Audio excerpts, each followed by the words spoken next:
నా కన్నమ్మ, నువ్వు వెళ్ళిపోయిన తర్వాత నా జీవితంలో ఒక విచిత్రమైన విషయం జరిగింది.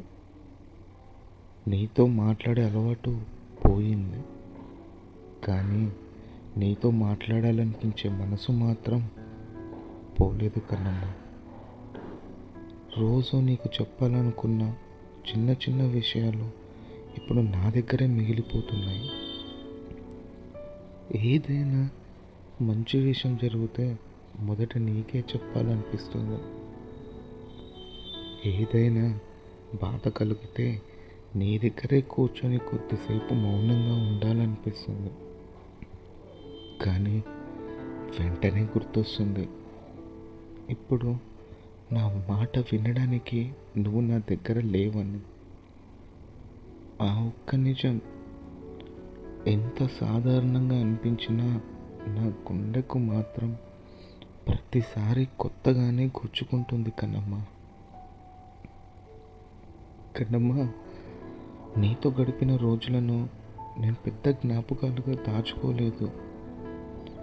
అవి అప్పట్లో నా జీవితంలో సహజమైన భాగాలు. కానీ ఇప్పుడు నీతో మాట్లాడిన ఒక చిన్న సంభాషణ, నువ్వు నన్ను చూసి నవ్విన ఆ ఒక్క క్షణం, నాతో అలిగిన ఆ ఒక్క మాట, ఇవన్నీ నా దగ్గర లేకపోయినా అరుదైన సంపదలా అనిపిస్తున్నాయి. ఒకప్పుడు సాధారణంగా కనిపించినవి ఇప్పుడు తిరిగి దొరకని వాటిగా మారిపోయాయి కన్నమ్మ. అదే కదా దూరం చేసే అసలైన బాధ.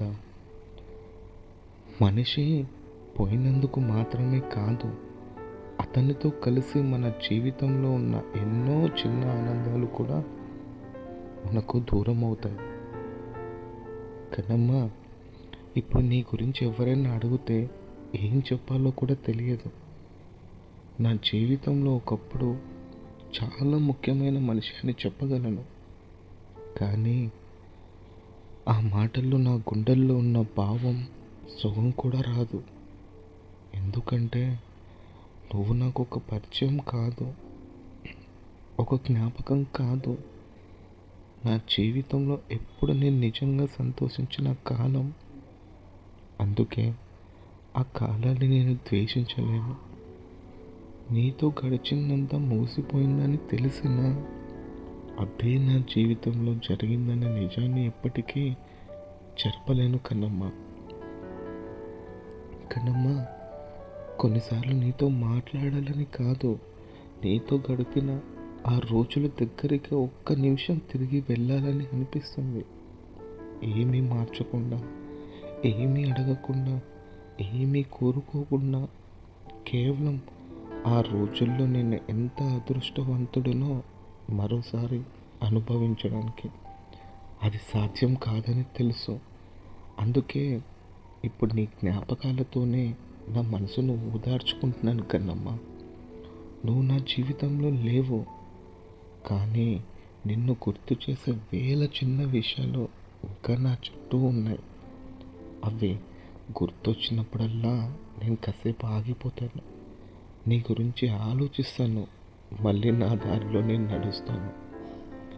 ఇదే ఇప్పుడు నిన్ను ప్రేమించిన పద్ధతి. నిన్ను వెతకకుండా నీ జ్ఞాపకాలను మాత్రం మనసారా కాపాడుకోవడం కన్నమ్మ. నీ జ్ఞాపకం వచ్చినా నా కళ్ళల్లో కన్నీళ్ళు రాకపోవచ్చు, కానీ నా మనసులో ఒక చిన్న చిరునవ్వు మాత్రం వస్తుంది. ఒకప్పుడు నా జీవితంలో ఇంత అందమైన మనిషి ఉండేది అని. ఆ రోజు బహుశా నిన్ను మర్చిపోయిన రోజు కాదు, నిన్ను బాధ లేకుండా గుర్తు చేసుకోగలిగిన రోజు. ఇప్పటి వరకు నువ్వు దూరంలో ఉన్న నీ జ్ఞాపకాన్ని మాత్రం నా గుండెల్లో జాగ్రత్తగా దాచుకుంటున్నాను. ఎందుకంటే నువ్వు నా జీవితంలో ఇప్పుడు లేవు, కానీ నా గతాన్ని గుర్తు తెచ్చుకున్న ప్రతిసారి మొదట గుర్తొచ్చే అందమైన కారణం నువ్వే కన్నమ్మ. కన్నమ్మ, నీకెలా చెప్పను, నేను ఎలా వివరించను.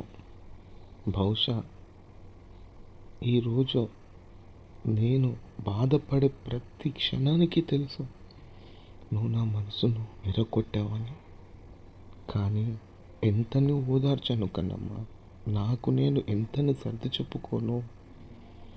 నువ్విక లేవని, నువ్వు తిరిగి రావని ఎంతని నా ప్రాణాన్ని నేను అడ్డు పెట్టుకోను కన్నమ్మ.